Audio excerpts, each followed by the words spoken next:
আমাদের ডায়েটরির কথা খেয়াল করি, আমরা যা খাই দেখেন এটাও করাপ্ট করে ফেলছে, আমাদের খাদ্যাভ্যাস পরিবর্তন করে দিয়েছে। আমরা এখন কি খাই দেখেন, প্রসেসড ফুড খাই, টিনজাত দ্রব্য যেটা আছে খাদ্য এটা আমরা খাই, জাঙ্ক ফুড খাই, ফাস্ট ফুড খাই, জেনেটিক্যালি মডিফাইড আমরা ফুড গুলো খাই।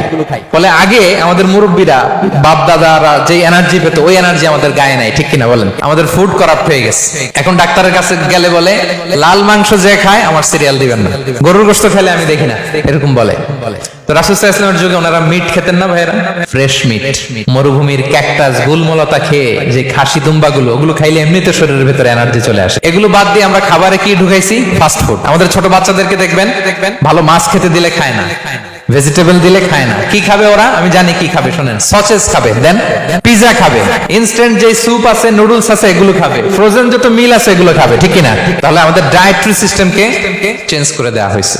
আমরা অনেকে মনে করি আমরা বোধহয় এখন